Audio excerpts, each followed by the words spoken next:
Hello ಸ್ನೇಹಿತರೆ, welcome back to KCT and NEET students. ಈಗಾಗಲೇ second round final ರಿಸಲ್ಟ್ನ check ಮಾಡ್ಕೊಂಡಿರ್ತೀರ ಅಂದ್ಕೊಂಡಿರ್ತೀನಿ. ರಿಸಲ್ಟ್ ಬಂದಾದ ನಂತರ ನೆಕ್ಸ್ಟ್ ಭಾಳಷ್ಟು ನಿಮ್ಗೆ ಏನಂತಂದರೆ ಇನ್ಸ್ಟ್ರಕ್ಷನ್ನ ಕಡೆಯಿಂದ ಬಂದಿದ್ದಾವೆ. ನೀಟ್ ಸ್ಟೂಡೆಂಟ್ಸ್ಗೆ ಒಂದು 8 ಪಾಯಿಂಟ್ಸ್ದು ಒಂದು ಇನ್ಸ್ಟ್ರಕ್ಷನ್ ಇದೆ. ಆ್ಯಂಡ್ KCT ಸ್ಟೂಡೆಂಟ್ಗೆ ಚಾಯ್ಸ್ ಎಂಟ್ರಿ ಬಗ್ಗೆ ಬಹಳ ಇಂಪಾರ್ಟೆಂಟಾಗಿ ಸುಮಾರು 4 ಪೇಜಸ್ದು ಅವ್ರು ಕೊಟ್ಟಿದ್ದಾರೆ. ಸ್ವಲ್ಪ ಇದ್ರ ಬಗ್ಗೆ ಹೇಳ್ತೀನಿ. ಸ್ವಲ್ಪ ವಿಡಿಯೋ ಲೆಂತ್ ಆಗ್ಬೋದು, ಮೇ ಬಿ 1.5 ಅಥವಾ 2x ಇಟ್ಟು ಒಂದು ಕೇಳಿಸೋರಿ ಅರ್ಥ ಆಗುತ್ತೆ.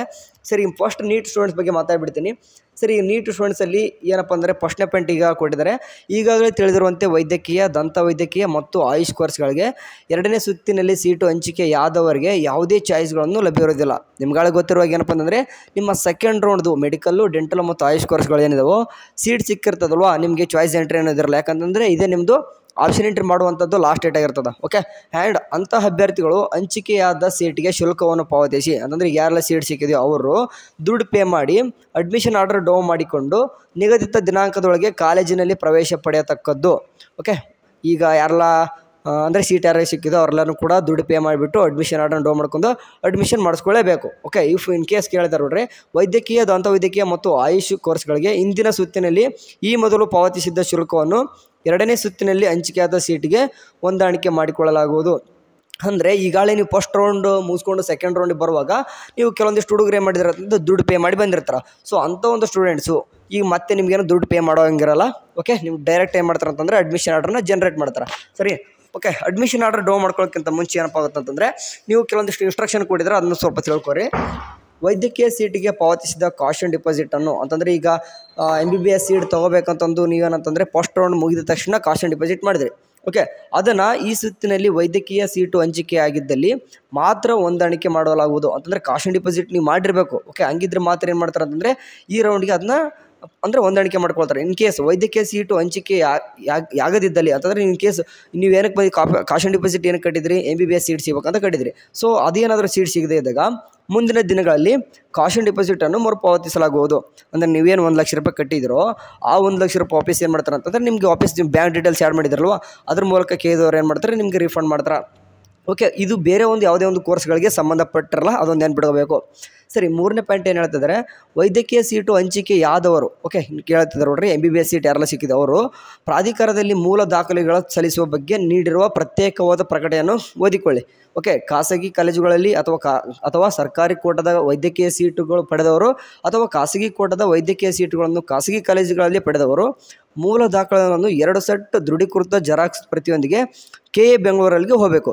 ಅಂದರೆ ಈಗ MBBS ಸೀಟ್ ಸಿಕ್ಕೋರು ಮಾತ್ರ ಏನು ಹೇಳ್ತಿದ್ದಾರೆ ಅಂತಂದರೆ ನಿಮ್ಗೆ ಏನೇನೆಲ್ಲ ಡಾಕ್ಯುಮೆಂಟ್ಸ್ ತೊಗೋಬೇಕು, ವಿತ್ ಏನೇನೆಲ್ಲ ಇನ್ಸ್ಟ್ರಕ್ಷನ್ ಕೊಟ್ಟಿದ್ದಾರೆ ನೋಡ್ರಿ, ಅದನ್ನೆಲ್ಲನೂ ತೊಗೊಂಡು MBBS ದವ್ರು ಮಾತ್ರ ಹೇಳ್ತಿದ್ದಾರೆ KA ಮಲ್ಲೇಶ್ವರಂ 18 ಕ್ರಾಸ್ಗೆ ಹೋಗ್ಬಿಟ್ಟು ಅವ್ರ ಹತ್ರ ಹೋಗಿ ಖುದ್ದಾಗಿ ಎಲ್ಲನೂ ಕೂಡ ಸಲ್ಲಿಸಬೇಕು. ಓಕೆ, ವಿತ್ ಡಾಕ್ಯುಮೆಂಟ್ಸ್ ಎಲ್ಲನೂ ಕೂಡ ಸಲ್ಲಿಸಬೇಕು. ಅದು ಮತ್ತು MBBS ಸ್ಟೂಡೆಂಟ್ ಒಂದೇನಾ, ಯಾಕೆಂದರೆ ನೀಟಲ್ಲಿ ಏನು ಬರ್ತಾರೆ ಅಂತಂದರೆ ನೀವು ದಂತ ವೈದ್ಯಕೀಯ ಏನು ಬರ್ತಾರೆ, ಆಯುಷ್ ಬರ್ತಾರೆ, ಅಂತಂದರೆ ಡೆಂಟಲ್ ಸ್ಟೂಡೆಂಟ್ ಇರ್ತಾರೆ, ಆಯುಷ್ ಸ್ಟೂಡೆಂಟ್ ಇರ್ತಾರೆ. ಇವ್ರು ಏನು ಮಾಡಬೇಕಪ್ಪ ಅಂದರೆ ನೀವು KAಗೆ ಹೋಗೋ ಅವಶ್ಯಕತೆ ಇರಲ್ಲ. ನೀವು ಕೂಡ ಡಾಕ್ಯುಮೆಂಟ್ಸ್ ತೊಗೊಂಡು ಎಲ್ಲಿಗೆ ಹೋಗ್ಬೇಕಂತಂದರೆ ನಿಮ್ಗೆ ಯಾವ ಕಾಲೇಜ್ ಸಿಕ್ಕಿದೆಯೋ ಆ ಕಾಲೇಜ್ಗೆ ಹೋಗಿ ಏನು ಮಾಡ್ಬೇಕಂತಂದರೆ ಅಡ್ಮಿಷನ್ ಮಾಡಿಸಿ ಆ್ಯಂಡ್ ಅಲ್ಲೇನು ಕೂಡ ಏನು ಮಾಡ್ತಾರೆ, ನೀವು ಡಾಕ್ಯುಮೆಂಟ್ಸ್ ಸಲ್ಲಿಸಬೇಕಂತ ಈ ಒಂದು ಪಾಯಿಂಟಲ್ಲಿ ಕೊಟ್ಟಿದ್ದಾರೆ. ಓಕೆ, ನೆಕ್ಸ್ಟ್ 5ನೇ ಪಾಯಿಂಟ್ ನೋಡೋದಂತಂದರೆ ಓಕೆ ಭಾಳ ಇಂಪಾರ್ಟೆಂಟು ಏನಪ್ಪ ಅಂತಂದರೆ ಹಂಚಿಕೆಯಾಗಿರುವ ವೈದ್ಯಕೀಯ ಸೀಟುಗಳು, ಅಂತಂದರೆ ಈಗ ಸೀಟ್ ನಿಮ್ಗೆ ಡಿಸ್ಟ್ರಿಬ್ಯೂಟ್ ಆಯ್ತಲ್ವ, ಆ ಸೀಟುಗಳು ಬೇಡವೆನಿಸಿದ್ದಲ್ಲಿ ಈಗ ಸೀಟು ಸಿಕ್ಕು ಕೂಡ ಯಾರಿಗೆ ಮೆನ್ಷನ್ ಮಾಡಿದ್ದಾರೆ ನೋಡ್ರಿ, ವೈದ್ಯಕೀಯ ಸೀಟುಗಳು ಬೇಡವೆನಿಸಿದ್ದಲ್ಲಿ ದಿನಾಂಕ 25/9/2024 ಸಂಜೆ 5:30 ಒಳಗೆ KA ಬೆಂಗಳೂರಿಗೆ ಖುದ್ದಾಗಿ ಬಂದು ಸೀಟ್ ರದ್ದುಪಡಿಸಿಕೊಳ್ಳಬೇಕು. ಓಕೆ, ಹೇಳ್ತಿದ್ರ ಇನ್ ಕೇಸ್ MBBS ಸೀಟ್ ಸಿಕ್ಕು ನಿಮ್ಗೆ ಏನಾದರೂ ಬೇಡ ಅನಿಸಿದ್ರೆ 25/9/2024 ಸಂಜೆ 5 ಏನು ಮಾಡಬೇಕು, KAದಾಗ ಬಂದು ಅದನ್ನ ಕ್ಯಾನ್ಸಲ್ ಮಾಡ್ಕೋಬೇಕು. ಓಕೆ, ಅವರು ಮೆನ್ಷನ್ ಮಾಡಿದ್ದಾರೆ ವೈದ್ಯಕೀಯ ಓನ್ಲಿ. ಓಕೆ, ಈಗ ಇನ್ನೊಂದು ನೀವು 1 ಲಕ್ಷ ರೂಪಾಯಿ ಏನು ನೀವು ಕಾಷನ್ ಡಿಪಾಸಿಟ್ ಕಟ್ಟಿದ್ರು ಆ 1 ಲಕ್ಷ ರೂಪಾಯಿ ಏನಂತಂದರೆ 458 ಅಂತ ಮೆನ್ಷನ್ ಮಾಡಿದ್ದಾರೆ. ಅಂತಂದರೆ ಅದು ಮುಟ್ಗಳು ಮಾಡ್ಕೊತಿದ್ದಾರೆ. ಅಂತಂದರೆ ನೀವು ಕನಸು ಬಿಟ್ಬಿಡಬೇಕು. ನೀವು ಕಾಷನ್ ಡಿಪಾಸಿಟ್ ಮಾಡಿ ಮೆಡಿಕಲ್ ಸೀಟ್ ತೊಗೋಬೇಕಂತ ಬಂದಿರ್ತೀರ, ಬಟ್ ನಿಮ್ಗೆ ಯಾವುದೋ ಒಂದು ಕಾಲೇಜ್ ಸಿಕ್ಕಿರ್ತದೆ, ನಿಮ್ಗೆ ಬೇಡ ಇನ್ ಕೇಸ್ ನಾನು ಲಾಂಗ್ ಟರ್ಮ್ ಮಾಡಿ ನೆಕ್ಸ್ಟ್ ರೌಂಡ್ ಅಂದರೆ ನೆಕ್ಸ್ಟ್ ಇಯರ್ ನೋಡ್ತೀನಿ ಅಂತಂದರೆ ನೀವು ಈ 1 ಲಕ್ಷ ರೂಪಾಯಿ ಕನಸು ಬಿಟ್ಟು ಹಾಕ್ರಿ, ಅದು ನಿಮ್ಗೆ ವಾಪಸ್ ಬರಲ್ಲ. ಓಕೆ, ನೆಕ್ಸ್ಟ್ ಏನಪ್ಪ ಅಂತಂದರೆ ಹಂಚಿಕೆಯಾಗಿರುವ ದಂತ ವೈದ್ಯಕೀಯ ಆಯುಷ್ ಸೀಟುಗಳು ಬೇಡವೆನಿಸಿದ್ದಲ್ಲಿ. ಓಕೆ, ದಂತ ವೈದ್ಯಕೀಯ ಮತ್ತು ಆಯುಷ್ ಸೀಟುಗಳು ಮೇಲಿದ್ದೇನಾಯಿತು, ಮೆಡಿಕಲ್ದಾಯಿತು. ಈಗ ನೆಕ್ಸ್ಟ್ ಏನಪ್ಪ ಅಂತಂದರೆ ಡೆಂಟಲ್ ಮತ್ತು ಆಯುಷ್ ಸೀಟುಗಳು ಬೇಡವೆನಿಸಿದಲ್ಲಿ ದಿನಾಂಕ 25/9/2024 ಸಂಜೆ 5 ಏನು ಮಾಡಬೇಕು, ಇವರು ಕೂಡ KAದಾಗ ಬರಬೇಕು. ಬಂದು 10,000 ರೂಪಾಯಿ ದಂಡ ಪಾವತಿಸಿ ಸೀಟ್ ರದ್ದುಪಡಿಸಿಕೊಳ್ಳುವುದು. ನಿಮಗೇನಾದರೂ ಸೀಟ್ ನಿಮಗೂ ಕೂಡ ಓಕೆ ಹಂಚಿಕೆ ಆದವ್ರಿಗೆ ನಿಮಗೂ ಕೂಡ ಏನಾದರೂ ಬೇಡ ಅನಿಸಿದ್ರೆ ಮೇಲಿದವ್ರಿಗೆ ದಂತ ವೈದ್ಯ ಅಂದರೆ ಮೇಲಿದವ್ರಿಗೆ ಮೆಡಿಕಲ್ ಅವ್ರಿಗೆ ಏನು ಮಾಡ್ತಾರೆ, ಕಾಷನ್ ಡಿಪಾಸಿಟ್ ಏನು ಮಾಡ್ತಾರೆ, ಮುಟ್ಕೊಂಡು ಮಾಡ್ಕೋತಿದ್ದಾರೆ. ಬಟ್ ಮೆಡಿಕಲ್ ಮತ್ತು ಆಯುಷ್ ಕೋರ್ಸ್ಗಳದ್ದು ಏನು ಮಾಡ್ತಿದ್ದಾರೆ ಅಂತಂದರೆ 10,000 ರೂಪಾಯಿ ದಂಡ ಹಾಕ್ತಿದ್ದಾರೆ. ಓಕೆ, ಬಂದುಬಿಟ್ಟು ಡಿ ಡಿ ಸಲ್ಲಿಸಬೇಕು. ಇಲ್ಲಂತಂದರೆ ಇನ್ ಕೇಸ್ ನೀವೇನಾದ್ರು ದುಡ್ಡು ಕಟ್ಟಿದ್ದು ಏನಾದರೂ ಇಲ್ಲಪ್ಪ ಅಂತಂದರೆ ಅವ್ರಿಗೆ ಡಿ ಡಿ ಸಲ್ಲಿಸಿಬಿಟ್ರೆ ಸಾಕು. ಓಕೆ.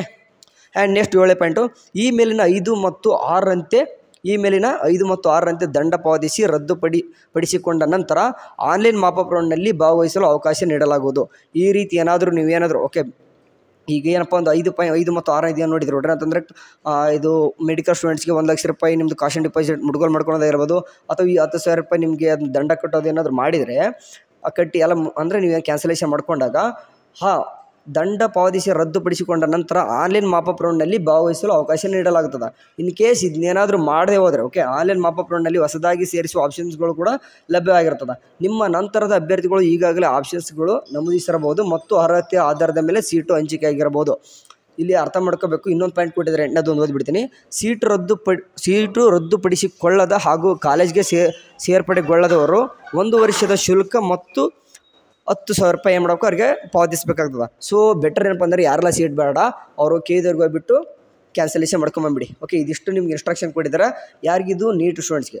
ಏನು KCET ಸ್ಟೂಡೆಂಟ್ಸ್ ಬಗ್ಗೆ ಮಾತಾಡೋದಂತಂದರೆ ನಾನು ಮೊದಲೇ ಹೇಳ್ತಿದ್ದೀನಿ, ಇನ್ನೂ ಕೂಡ ಸ್ಪೀಡಾಗಿ ಇಟ್ಕೊಂಡ್ರೆ 2x ಇಟ್ಕೊಂಡು ಕೇಳಿಸ್ಬೋದು. ಯಾರೆಲ್ಲ ಕೇಳಿಸ್ಕೊಂಡಿದ್ದಾರೆ. KCET ಸ್ಟೂಡೆಂಟ್ಸು ಕೂಡ ನಿಮ್ಗೆ ಇನ್ಸ್ಟ್ರಕ್ಷನ್ ಫುಲ್ ಡೀಟೇಲ್ಸ್ ಆಗಿ ಭಾಳ ಕೊಟ್ಟಿದ್ದಾರೆ. ಇದನ್ನೆಲ್ಲನೂ ಕೂಡ ಓದಕ್ಕೆ ಹೋಗಬೇಡಿ. ನಿಮಗೆ ಬಹಳಷ್ಟು ಒಂದು ಖುಷಿ ವಿಷಯ ಏನಪ್ಪ ಅಂತಂದರೆ, ನಿಮಗೆ ಹೇಳ್ತೀನಿ ಏನು ಖುಷಿ ವಿಷಯ ಅಂತಂದು KCET ಸ್ಟೂಡೆಂಟ್ಸ್ ಯಾರು ನೋಡ್ತಿದ್ರ, ನಿಮಗೆ ಸಿಂಪಲಾಗಿ ಇದನ್ನೆಲ್ಲವನ್ನು ಓದಿ ಹೇಳಲ್ಲ.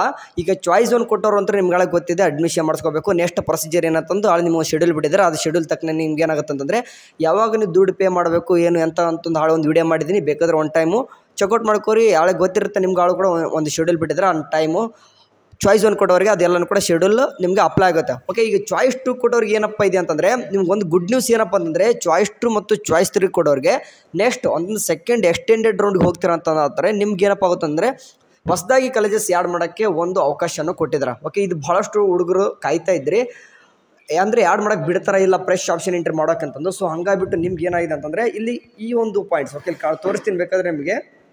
ಓಕೆ, ಈ ಒಂದು ಪಾಯಿಂಟ್ಸಲ್ಲಿ ಕೊಟ್ಟಿದ್ದಾರೆ, ಇಲ್ಲಿ ಕಾಣಿಸ್ತಿದ್ದು ನೋಡಿರಿ. ಆಯ್ಕೆಗಳನ್ನು ಹೊಸದಾಗಿ ಸೇರಿಸಲು ಅವಕಾಶ ನೀಡಲಾಗುವುದು. ಯಾರಿಗೆ ಇದು ಚಾಯ್ಸ್ 2 ಕೊಟ್ಟವ್ರಿಗೆ ಎಲ್ಲನೂ ಕೂಡ ಇದೆ. ನೀವೇನು ಮಾಡಬೇಕು, ನೀವು ಚಾಯ್ಸ್ 2 ಕೊಡೋರು ಕೂಡ ನೀವು ದುಡ್ಡು ಪೇ ಮಾಡಬೇಕು, ಅದನ್ನು ನೆನ್ಪಿಟ್ಕೋಬೇಕು. ಚಾಯ್ಸ್ 1 ಕೊಟ್ಟವ್ರು ಏನಿಲ್ಲ, ಸಿಂಪಲ್ಲಾಗಿ ಡೈರೆಕ್ಟು ಅಡ್ಮಿಷನ್ ಮಾಡಿಸ್ಕೊತೀರಾ. ಅಡ್ಮಿಷನ್ ಆರ್ಡರ್ ಮಾಡಿಸೋಕ್ಕಿಂತ ಮುಂಚೆ ಕೆಲವೊಂದಿಷ್ಟು ರೂಲ್ಸ್ ಇದಾವೆ, ಅದನ್ನು ನೋಡ್ಕೊಂಬಿಡಿ. ಚಾಯ್ಸ್ 2 ಕೊಟ್ಟವ್ರಿಗೆ ಮತ್ತು ಚಾಯ್ಸ್ 3 ಕೊಟ್ಟವ್ರಿಗೆ ಹೊಸದಾಗಿ ಕಾಲೇಜಸ್ ಆ್ಯಡ್ ಮಾಡೋಕ್ಕೆ ಬಿಡ್ತಾರೆ ಸೆಕೆಂಡ್ ಎಕ್ಸ್ಟೆಂಡ್ ರೌಂಡಲ್ಲಿ. ಚಾಯ್ಸ್ 2 ಕೊಟ್ಟವ್ರಿಗೆ ನಿಮ್ಗೆ ಗೊತ್ತದೆ ಕಾಲೇಜಸ್ನ ಓಲ್ಡ್ನ ಇಟ್ಕೊಂಡು ಹೋಗ್ತಾರೆ. ಓಕೆ, ದುಡ್ಡನ್ನ ಪೇ ಮಾಡ್ತಾರೆ, ಕಾಲೇಜ್ನ ಹೋಲ್ಡಲ್ಲಿ ಇಟ್ಕೊಂಡು ದುಡ್ಡು ಪೇ ಮಾಡ್ಕೊಂಡು ನೆಕ್ಸ್ಟ್ ರೌಂಡ್ಗೆ ಹೋಗ್ತಾರೆ. ಓಕೆ, ಆ್ಯಂಡ್ ಇದು ಆ್ಯಡ್ ಮಾಡೋಕ್ಕೆ ಬಿಡ್ತೀನಿ ಅಂತ ಹೇಳಿದಾರೆ. ಮತ್ತು ಇಲ್ಲಿ ಆರ್ಡರ್ ಅಂತ ಏನೇನೋ ಬರೆದಿದ್ದಾರೆ. ನೋಡೋಣ ಯಾವ ರೀತಿ ಮಾಡ್ತಾರೋ ಸೆಕೆಂಡ್ ಎಕ್ಸ್ಟೆಂಡ್ ರೌಂಡ್ ಬಂದಾಗ ಗೊತ್ತಾಗೋದು. ಓಕೆ, ಚಾಯ್ಸ್ 3 ಕೊಟ್ಟರು ಅಂತ ಸಿಂಪಲಾಗಿ ಹೇಳೋದಂತಂದರೆ ಈಗ ಸಿಕ್ಕಿರುವಂಥ ಸೀಟು ಬೇಡ ಅಂತ ಅರ್ಥ. ಡೈರೆಕ್ಟ್ ಏನು ಮಾಡ್ತಾರೆ ಅಂತಂದರೆ ನೀವು ನೆಕ್ಸ್ಟ್ ರೌಂಡ್ಗೆ ಪಾರ್ಟಿಸಿಪೇಟ್ ಮಾಡ್ತೀರಾ. ಚಾಯ್ಸ್ 3 ಕೊಟ್ಟವ್ರಿಗೆ ಇದು. ಓಕೆ, ಚಾಯ್ಸ್ 4 ಕೊಟ್ಟವ್ರಿಗೆ ಅಂದರೆ ಎಕ್ಸಿಟ್ ಆಗ್ತಾರೆ ಸಿಂಪಲಾಗಿ ಅಷ್ಟೇ. ಚಾಯ್ಸ್ ಸೆಂಟ್ರ್ ಬಗ್ಗೆ ನಿಮ್ಗೆ ಡೀಟೇಲ್ಸ್ ಆಗಿ ಮತ್ತೆ ಪದೇ ಹೇಳೋ ಅವಶ್ಯಕತೆ ಏನಿಲ್ಲ. ಸಿಂಪಲಾಗಿ ಒಂದೇ ಚೇಂಜ್ ಆಗಿರೋದು, ಚಾಯ್ಸ್ 2 ಕೊಟ್ಟವ್ರಿಗೆ ಏನು ಮಾಡ್ತೀರಾ ಅಂತಂದರೆ ದುಡ್ಡು ಪೇ ಮಾಡ್ತಿದ್ದೀರಾ. ಓಕೆ, ಅಷ್ಟೇ. ಆ್ಯಂಡ್ ಹೊಸದಾಗಿ ಕಾಲೇಜಸ್ ಆ್ಯಡ್ ಮಾಡೋಕ್ಕೆ ನೆಕ್ಸ್ಟ್ ರೌಂಡಿಗೆ ಕೊಡ್ತಾ ಇದ್ದಾರೆ. ಇದೊಂದು ಖುಷಿ ವಿಚಾರ. ಓಕೆ, ಇದಿಷ್ಟು ಎಲ್ಲನೂ ಕೂಡ ಅದನ್ನೇ ಇದೆ. ಮತ್ತೇನು ಪದೇ ಹೇಳ್ಕೊಂತ ಕೂತ್ರೆ ನಿಮಗೂ ಟೈಮ್ ವೇಸ್ಟು, ನಮಗೂ ಟೈಮ್ ವೇಸ್ಟು. ಈಗ ನೀಟ್ ಸ್ಟೂಡೆಂಟ್ಸ್ ಇಷ್ಟು ಅಂತ ಏನು ಹೇಳಿದ್ನಿ ಅದನ್ನು ಕರೆಕ್ಟಾಗಿ ಪಾಲಿಸ್ರಿ. ಆ್ಯಂಡ್ KCET ಸ್ಟೂಡೆಂಟ್ಸು ಕೂಡ ಇಲ್ಲಿ ಯಾರಿದ್ರು ಇದು ನೋಡಿದ ತಕ್ಷಣ ನಿಮ್ಗೆ ಏನಪ್ಪ ಅಂದರೆ ನಾವು ಲೈವ್ ಬರ್ತೀವಿ. ಈಗ ನಾವು ಮತ್ತು ಮಹಿಗೌಡ ಅಂತ ಏನಿದ್ದಾರೆ ನೋಡ್ರಿ, ಇಬ್ಬರು ಲೈವ್ ಬರ್ತೀವಿ 8 ಗಂಟೆಗೆ. ಎಲ್ಲರೂ ಕೂಡ ರೆಡಿ ಇರಿ. 8 ಗಂಟೆ ಲೈವ್ ಇರ್ತದ, ಜಾಯ್ನ್ ಆಗಿರಿ. Okay, thank you, bye.